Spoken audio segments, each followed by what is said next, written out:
Assalamualaikum warahmatullahi wabarakatuh. Alhamdulillah, alhamdulillahilladzi alafa baina qulubina fa asbahna bi ni'matihi ikhwana. Alhamdulillahilladzi la tanfa'u ta'atun man ata', la tukhsiruhu ma'siyatun man asa, la yughnihi syukru man syakar wa la yukhsiruhu kufrun man kafar. Allahumma salli wa sallim wa barik ala sayyidina Muhammadin wa ala alihi wa ashabihi wa man sara ala nahjihi ila yaumiddin. Amma ba'd.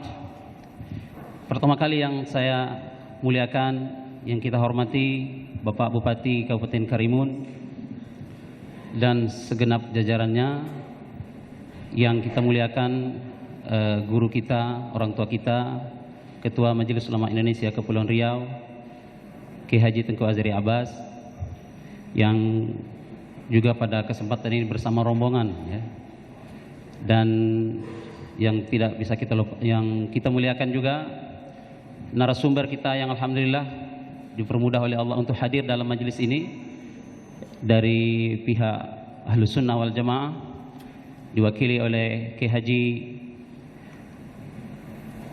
Misbahul Munir dari Majelis Ulama Indonesia yang akan saya bacakan nanti biodatanya, dan juga dari pihak Syiah. Alhamdulillah, pada kesempatan kali ini Allah Subhanahu wa taala pertemukan kita, juga yang tidak saya lupakan, ya, Wakil Ketua DPRD Bapak Iskandar Shah. Dan kita bersyukur kepada Allah Subhanahu wa taala yang hadir pada kesempatan ini tidak hanya saudara-saudara kita dari Kabupaten Karimun saja, ya. Ada dari Lingga, dari Bintan, dari Batam, dan beberapa daerah-daerah yang lainnya, yang mudah-mudahan majelis ini akan memberikan banyak manfaat kepada kita sekalian. Bapak, Ibu-ibu sekalian yang saya muliakan, sebelumnya saya hadirkan terlebih dahulu para pemateri kita dari pihak Syiah, sekaligus ya di sini dua narasumber. Yang pertama kita panggil Bapak Hussein Syahab dan Bapak Doktor, ya. Di sini tidak ada tulis doktornya ini. Muhammad Babul Ulum. Tafadhala. Kemudian dari pihak Ahlus Sunnah kita mempersilakan kepada Haji Misbahul Munir Khalil dan Kiai Haji Idrus Ramli untuk menempati posisinya. Bapak Ibu sekalian yang saya muliakan, ini dua narasumber kita. Kita akan ada acara dialog yang kalau bahasa Ketua MUI Karimun, kita sembang-sembang bual-bual, ya, dalam suasana yang tenang dan mengedepankan keilmuan, tidak ada angka-angkat suara, ya. Ini dia dua narasumber kita, ya. Sungguh tinggi si pokok pulai, tempat hinggap si rama-rama. Dia ta'aruf dulu lah ini doa bicara ini, ya. Jadi tak ada masalah sebenarnya, boleh salam-salaman, ya.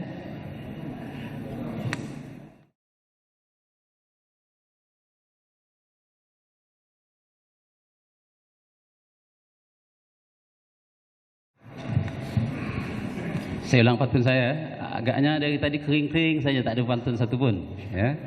Saya bagilah satu pantun dulu.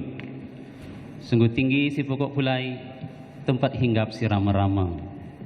Sebelum dialog ini kita mulai, saya kenalkan pemateri kita bersama-sama, ya. Dari sebelah kanan kita hari ini ada dua pemateri. Yang pertama dari sebelah paling ujung, ya, Dr. Muhammad Babul Ulum. Beliau kelahiran Pekalongan 15 Juli 1974, pendidikan KMI Pondok Modern Gontor, S1 juga di Darussalam Gontor, S2 di UIN Sunan Gunung Jati Bandung, dan S3 di UIN Syarif Hidayatullah Jakarta. Beliau memiliki 3 karya ilmiah, 3 buku, Merajut Ukhuwah Memahami Syiah, Kesesatan Sunni Syiah, dan buku yang ketiga, Polemik Sunni dan Syiah. Pembicara yang kedua, Bapak Yang Mulia Hussein Syahab. Beliau kelahiran Jakarta tahun 62, pendidikan S1 di Hauza Ilmiah Qum, Iran, dan S2 di Islamic University Malaysia. Ya.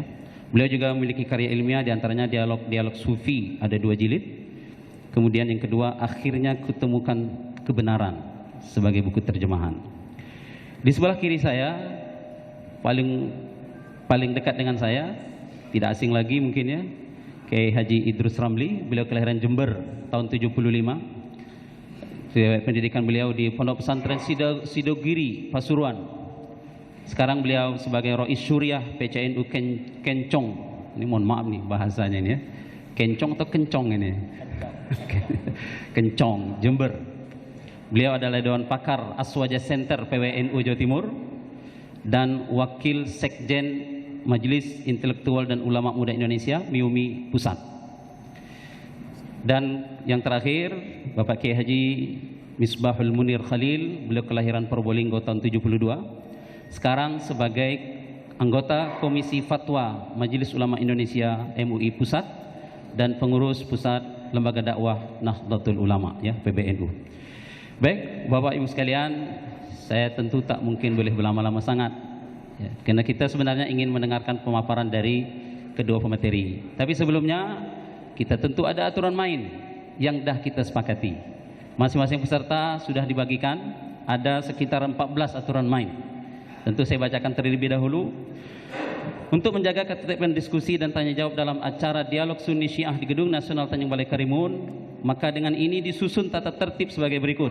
Pertama, peserta dialog adalah peserta resmi dengan membawa undangan dari panitia. Tentu sudah diseleksi di depan ya. Kedua, peserta melapor kepada panitia dengan menunjukkan undangan ketika akan memasuki ruang diskusi. Ketiga, peserta wajib mengikuti acara dengan seksama, khusyuk, memperhatikan dan mendengarkan pembicara ketika menyampaikan materi, menjawab dan atau pertanyaan lainnya. Keempat, peserta wajib menjaga suasana aman, kondusif dalam kegiatan diskusi ini dan tidak dibenarkan membuat kegaduhan, tindakan anarkis dan lain-lain yang bersifat mengganggu keamanan ketertiban acara. Kelima, peserta wajib mematuhi semua arahan dan petunjuk moderator baik ketika akan bertanya atau akan memberikan jawaban, penjelasan dan penggunaan waktu. Keenam, moderator adalah pemimpin dalam acara dialog ini dan akan menentukan jalannya diskusi atau dialog dari awal sampai akhir sesuai ketentuan. Ketujuh, peserta boleh berbicara bertanya setelah mendapat izin dipersilakan oleh moderator. Kedelapan, tema pembahasan pada dialog ini adalah masalah Sunni Syiah. Kita tidak ingin masalah menyerempet sana ke sana kemari. Dan lebih khusus lagi kita berharap lebih pada masalah akidah. Ya, kita tidak terlalu ingin membahas masalah furu'iyah. Pertanyaan, saran, masukan dan lain-lain yang boleh disampaikan adalah yang berhubungan dengan tema. Moderator dapat menegur atau memberhentikan peserta dialog ketika bertanya, menjawab atau memberi saran dan masukan jika dianggap menyimpang dari tema atau melebihi waktu yang diberikan. 11. Peserta yang menyimpang atau melanggar tata tertib dan telah mendapat teguran pertama dan kedua akan dikeluarkan dari ruangan jika tetap melakukan pelanggaran. 12. Dialog adalah dialog ilmiah. Dan untuk itu tidak dibenarkan mengarah kepada debat kusir, ngotong-ngototan, meninggikan suara karena emosi, menghina, menjelek-jelekan kelompok lainnya dan lain sejenis. 13. Hasil dialog atau rekomendasi akan disampaikan kepada pihak yang berwenang dan kompeten untuk ditindaklanjuti dan kebaikan selanjutnya. Terakhir, tata tertib ini mengikat dan wajib dipatuhi oleh semua peserta dialog. Ya, ini ditandatangani oleh Ketua MUI Karimun dan Ketua Panitia. Baik, Bapak Ibu sekalian, dan tibalah kita pada saya akan bagi dua sesi ya. Sesi pertama pemaparan dari dua narasumber kita, dan karena waktu kita ini memang agak sedikit molor ya. Jam saya menunjukkan 9.36. Dah ketemu Melayu dah 9.30 ya. Jadi kita punya waktu yang tidak banyak. Oleh karena itu sesi pertama nanti akan pemaparan masing-masing narasumber kita masing-masing 10 menit. Setelah itu kita akan masuk sesi tanya jawab ya. Dan kita sesi tanya jawab juga akan bagi dua sesi mudah-mudahan. Dan setelah itu kita tutup acara. Tentu dengan waktu yang singkat ini kita tidak mungkin bisa memuaskan ya, dan tidak akan puas-puasnya. Tapi mudah-mudahan ini menjadi pencerahan kepada kita sekalian. Dan perlu ketahui juga bahwa dialog ini tidak berdiri sendiri, ujuk-ujuk muncul dialog.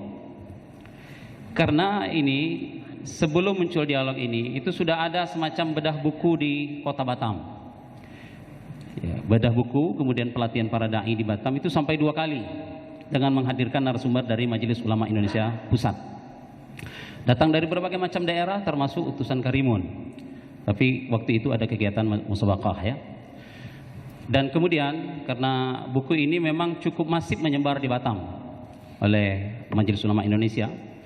Oleh karena itu kemudian pimpinan Yayasan Nainawa kemudian siap mengajak dialog.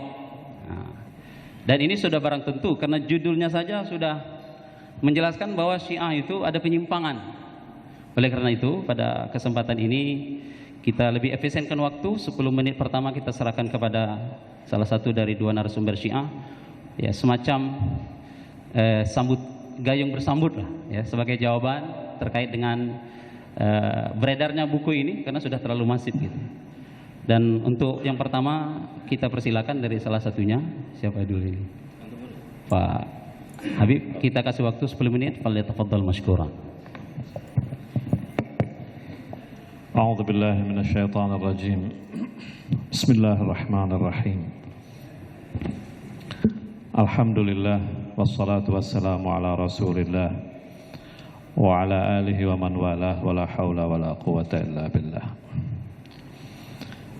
Pertama-tama saya ingin mengucapkan terima kasih yang sebesar-besarnya kepada panitia yang telah memberikan kesempatan kepada kami untuk hadir pada dialog sunnah Syiah pada pagi hari ini.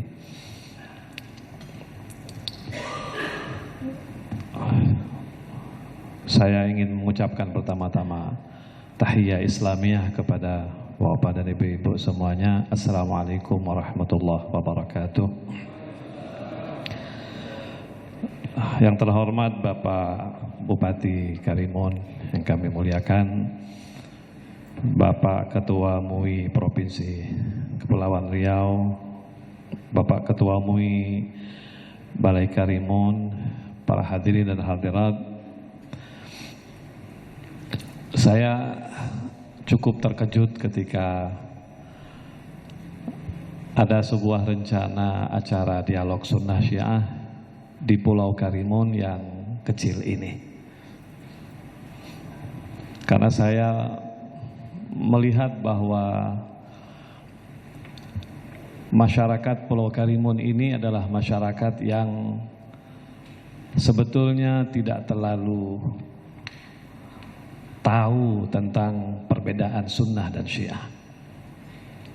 Tetapi karena dunia sekarang ini semakin kecil, orang semuanya bisa mengakses internet, dan kebetulan juga sekarang ini ada sebuah buku yang cukup masif terdistribusi.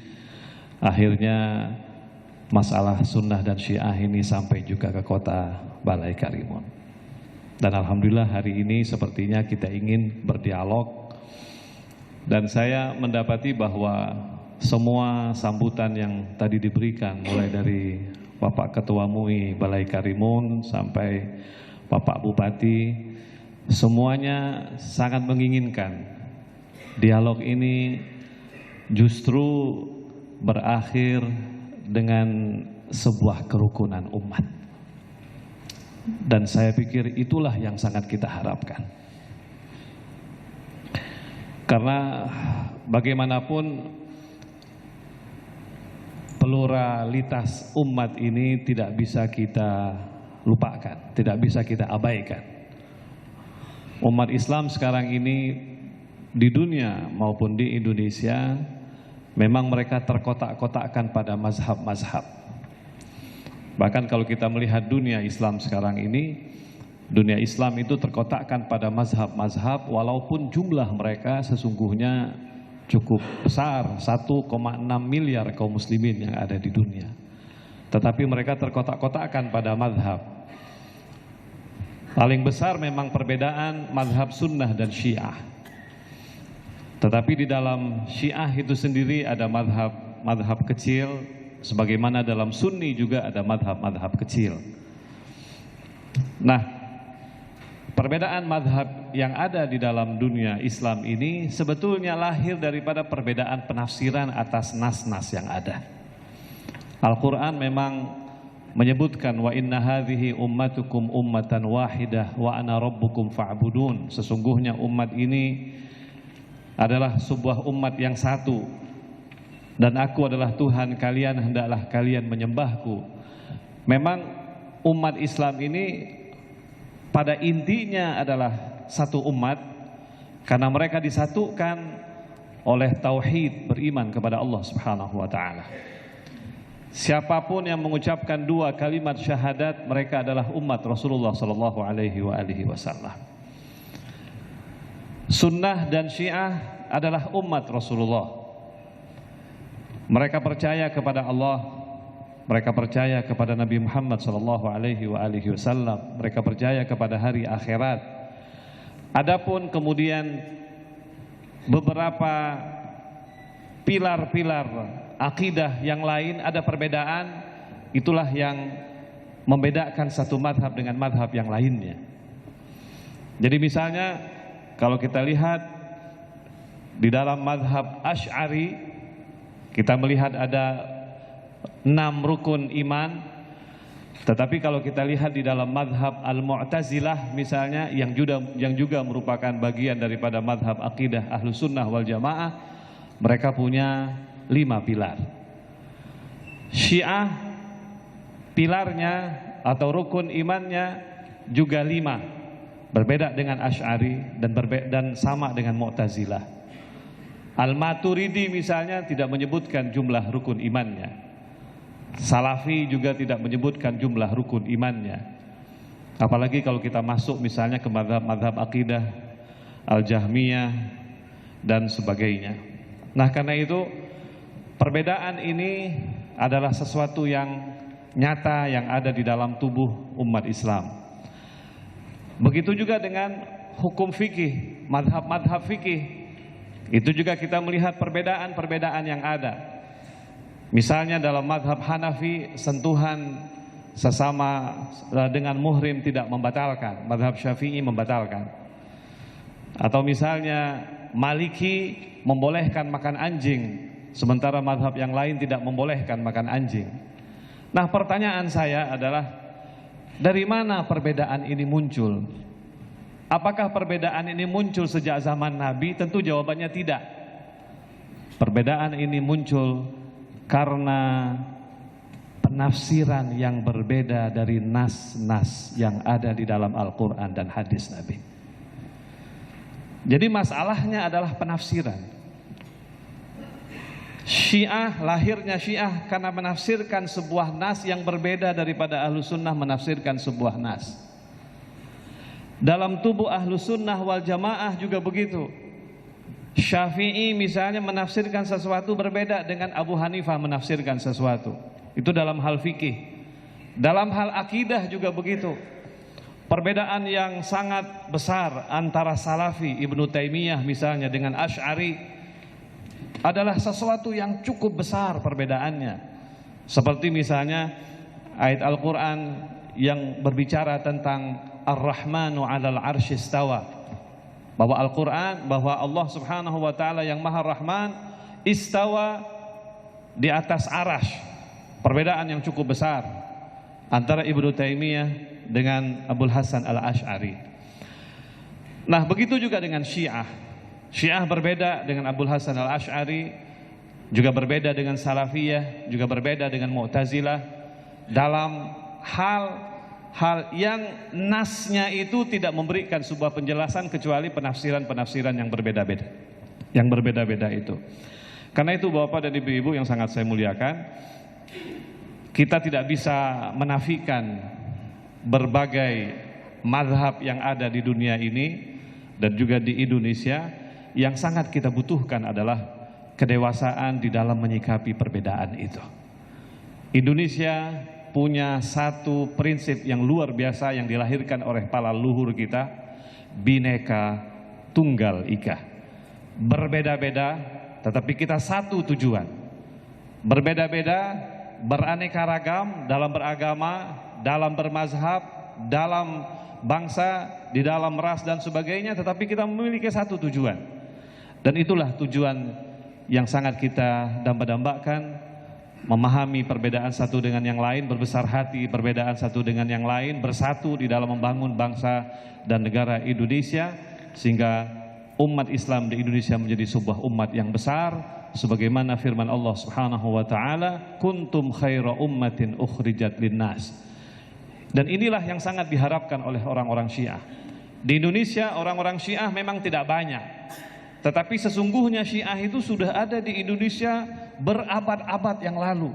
Mohon maaf kepada pembicara, waktunya 1 menit lagi. Kalau kita lihat misalnya kerajaan Islam pertama di Indonesia, yaitu kerajaan Perlak, sangat dikenal itu sebagai kerajaan Syiah. Artinya Syiah sudah berada berabad-abad yang lalu dan sampai sekarang juga ada, dan tidak pernah orang-orang Syiah coba membongkar misalnya perselisihan antara sunnah dan Syiah. Tujuan orang-orang Syiah, dan saya yakin tujuan apalagi sunnah, apalagi Syiah dengan NU ini memiliki perbedaan, memiliki persamaan yang luar biasa. Gus Dur pernah mengatakan NU itu adalah Syiah minus imamah. Jadi perbedaan dengan NU hampir sangat kecil, dan karena itu saya berharap mudah-mudahan kiai-kiai dari NU bisa juga menemukan sisi-sisi yang bisa mempererat hubungan antara sunnah dan Syiah, dan mudah-mudahan majelis kita hari ini bisa menjadi sebuah momen yang sangat bagus untuk itu. Dan mohon maaf, wassalamualaikum warahmatullahi wabarakatuh. Assalamualaikum. Jazakallah khairan katsiran atas pemaparannya dengan lugas tegas ya. Tetapi tentu juga kita ingin mendengarkan tanggapan dari pihak Ahlus Sunnah wal Jamaah berkaitan dengan apa yang disampaikan tadi oleh Ustadz Hussein Syahab, dan dari pihak Ahlus Sunnah kepada Pak Kiai Misbah kita kasih waktu juga yang sama ya, 10 menit kepada beliau. Falyatafaddal mashkuran. Baik. Mana mic-nya?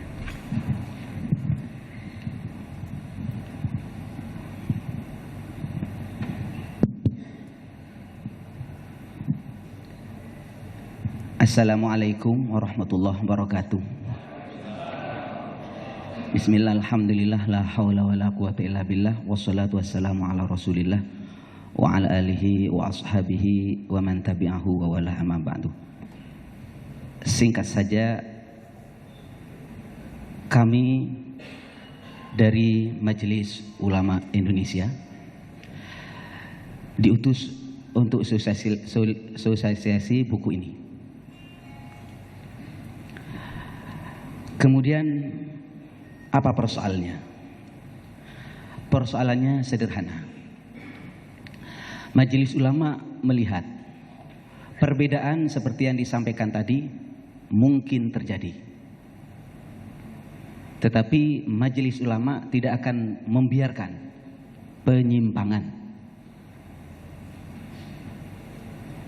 Konsep kami, la yungkarul mukhtalafih wa innama yungkarul mujma' alaih. Sesuatu yang masih khilafiyah nggak usah dipersingkatkan. Tetapi ketika menyangkut masalah mujma' alaih, sesuatu yang sudah disepakati oleh ulama, maka majelis ulama harus tegas, tidak boleh diam. Ini menyangkut akidah umat. Barangkali beberapa hal yang ingin saya tegaskan. Pokok-pokok buku ini adalah, saya sampaikan, bisa ngelihat di belakang ya. Saya kasih waktu cuma 10 menit, tapi pada pokoknya saya singkat, saya percepat, bahwasanya banyak amaliyah-amaliyah yang menurut Majelis Ulama Indonesia ini keluar daripada usul ajaran-ajaran pokok daripada agama Islam. Saya tidak akan menjelaskan definisi Syiah karena ada orang Syiah di depan saya, tetapi semua ini saya kutip dan akan saya berikan nanti kepada pihak Syiah untuk mempelajarinya. Pada pokoknya kami melihat sentral doktrin Syiah terletak pada konsep imamah seperti yang disampaikan tadi. Hampir semua ajaran Syiah, baik usul maupun akidah, furu, selalu dikaitkan dengan imamah. Tidak ada yang lebih penting daripada imamah. Terkait dengan rukun iman, Di sini sudah ditulis perbedaannya kami dengan Syiah. Sunnah seperti ini. Kalau Syiah seperti apa? Seperti ini. Barangkali bisa disanggah nanti. Rukun Islam kami seperti ini. Syiah seperti ini. Syahadat sunnah seperti ini. Syiah seperti ini. Bisa dilihat di belakang kami. Saya percepat. Soal adzan barangkali boleh berbeda, tetapi realitanya seperti ini. Dan ini bisa dibuktikan banyak kitab ataupun juga tampilan di YouTube. Selanjutnya versi kita, kitab suci Al-Quran. Al-Quran yang ada sekarang masih asli, tidak kurang dan tidak lebih satu huruf pun. Syiah menganggap Al-Quran yang ada sekarang palsu, tidak asli, dan seterusnya. Sengaja saya paparkan di sini, biar nanti terbuka. Kan begitu Ustaz? Saya menginginkan data ini dijawab, sehingga nanti kita tahu, oh begini Syiah, nggak apa-apa, berbeda. Lanjut, kami punya data di dalam kitab Awailul Maqalat, nggak usah dibaca kitabnya. Selanjutnya ada juga di dalam An-Nuri At-Tabrisi, ulama Syiah menulis macam ini, agak dipercepat oleh saya. Kitab Al-Anwarun Nu'maniyah juga saya kutip, bahwasanya Al-Quran itu ada perubahan. Keyakinan Syiah bahwa Al-Quran yang ada sekarang tidak sempurna. Di dalam kitab Masyarikus Suduriyah. Terus bagaimana pandangan kami? Ahlus Sunnah wal Jamaah, ini kitab makna ala pesantren ini. Ini ada bintik-bintiknya itu, ada jengkotnya itu. Au jahada harfan mujma'an alaih minal Qur'an. Au zada harfan fihi mujman ala nafihi mu'taqidan annahu minhu, dan seterusnya. Yang inti artinya adalah Syekh Nawawi Banten, ulama Sunni, berkata dalam kitabnya, orang yang mengingkari satu ayat atau satu huruf Al-Quran atau menambahkan satu huruf ke dalam Al-Quran adalah murtad i'tiqadi. Kalau kami majelis ulama nggak punya kapasitas untuk ngomong murtad. Tetapi kalau beliau mengatakan begitu, inilah realita kitab yang beredar di tengah-tengah masyarakat, akidah Ahlus Sunnah wal Jamaah. Baik, ini sama juga ulama Sunni pandangannya terhadap Al-Quran. Kami menganggap bahwasanya Al-Quran itu murni semurni-murninya ila yaumil qiyamah. Para imam singkatnya semacam ini. Kami menganggap ahli sunnah tidak ada pemimpin yang maksum selain para nabi, dan tidak ada seorang yang mampu mencapai derajat para nabi. Ada kira-kira berapa menit lagi Ustaz? 5-4. Oh, masih lama, tenang aja. Ini Ustaz ini mulai tadi ayo gitu. Ini namanya dialog kan. Jadi biar tidak terlalu tegang mulai tadi kayak mau perang saja. Padahal ini saudara kita umat Islam juga. Ya. Tapi nanti agar tahu bersama-sama, inilah pandangan kami. Di dalam majelis ulama menemukan data seperti ini, bagaimana tanggapan Syiah. Para imam Syiah itu maksum dan derajatnya melebihi para nabi dan para malaikat. Bahkan Allah mengabulkan doa para nabi karena bertawassul kepada para imam Syiah. Babu anna du'al anbiya ustujiba bitawassul bihim. Selanjutnya pandangan kami semacam ini di majelis ulama. Para imam Syiah lebih alim dari para nabi. Mohon nanti dikoreksi, apa kitabnya salah, apa saya yang salah. Kemudian ulama Syiah Khomeini semacam ini pandangannya. Anna lil imam maqaman mahmudan wa darjatan samiyah wa khilafatan takwiniyah, yang intinya sesungguhnya imam mempunyai kedudukan yang terpuji, derajat yang mulia dan kepemimpinan mendunia, di mana sisi alam ini tunduk di bawah wilayah dan kekuasaannya, dan seterusnya.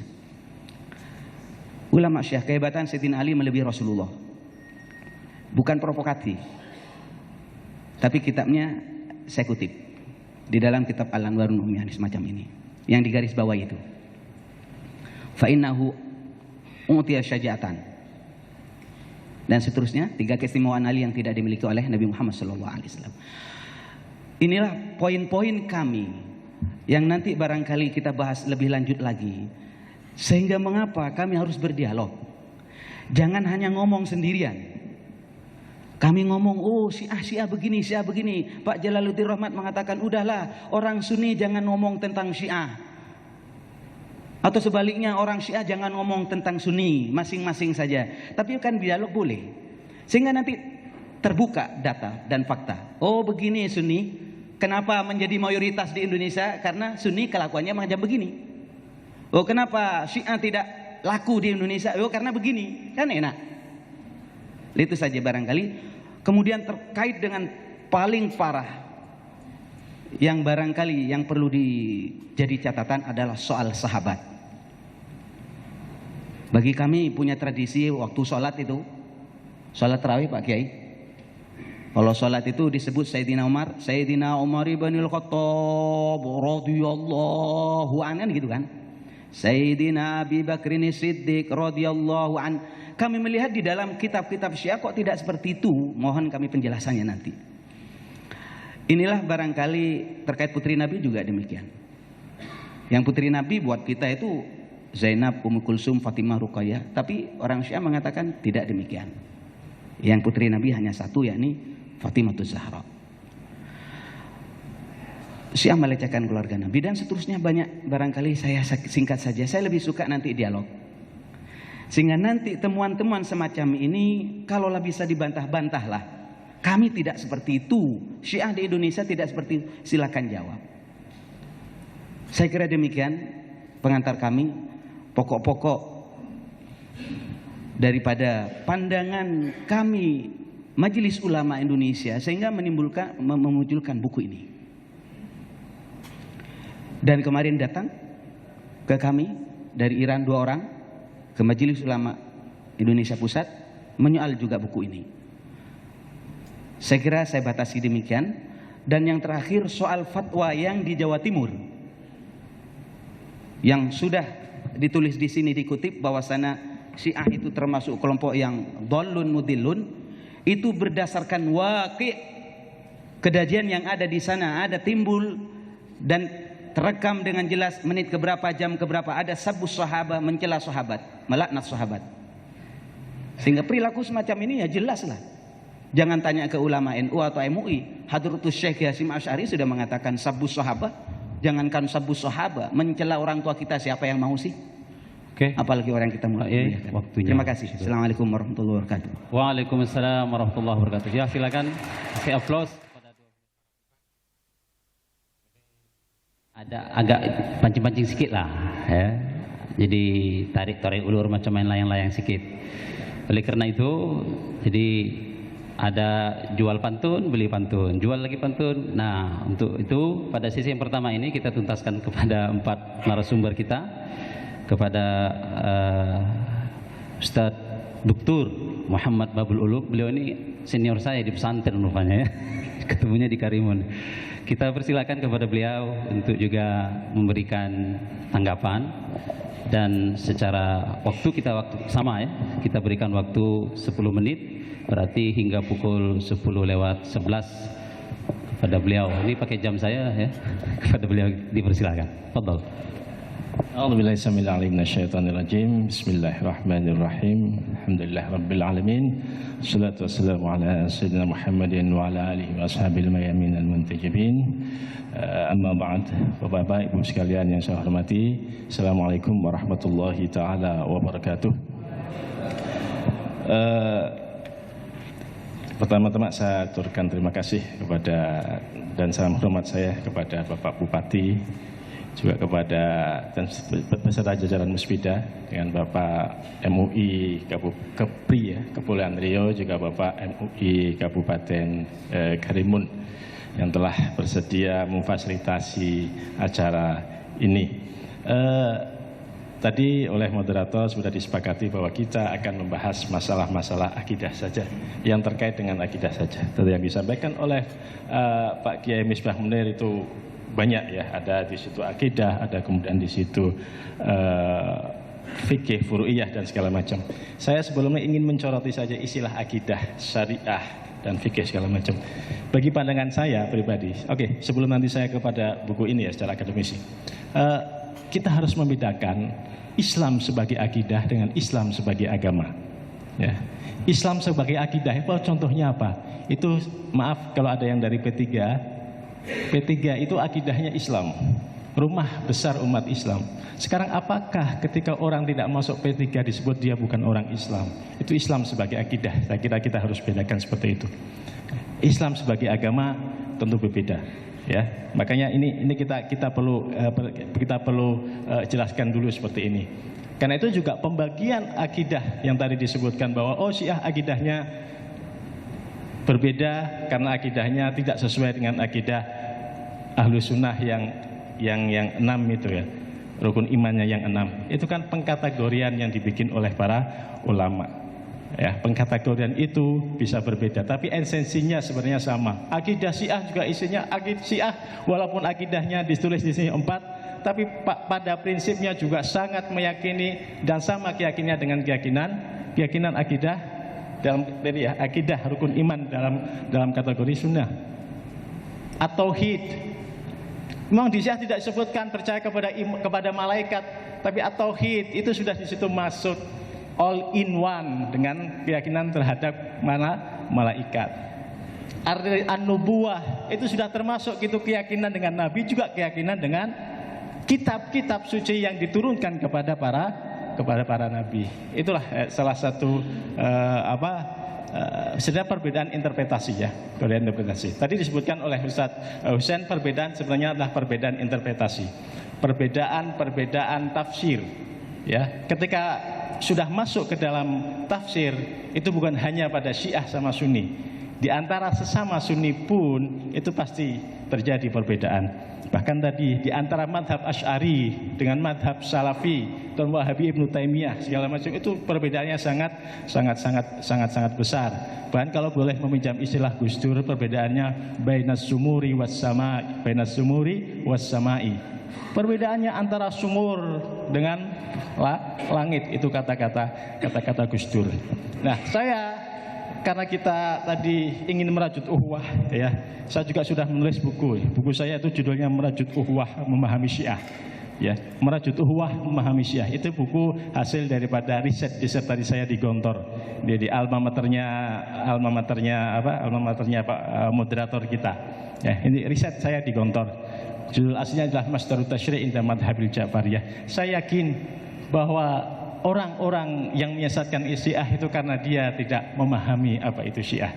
Karena itu saya menulis buku ini Memahami Syiah. Tujuannya lah tadi untuk merajut uhwah. Nah, perbedaan, kalau kita berbicara perbedaan, banyak perbedaan. Tapi kata Ahmad Thoyyib, Rektor Al-Azhar, sebenarnya perbedaan Sunni Syiah itu apa? Hanya 10%, 90%-nya adalah sama.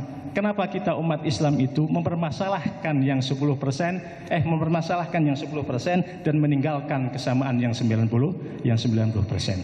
Dan tadi sudah disampaikan oleh Ustadz Misbah bahwa perbedaan asasi intinya adalah pada doktrin imamah. Ya, pada doktrin imamah.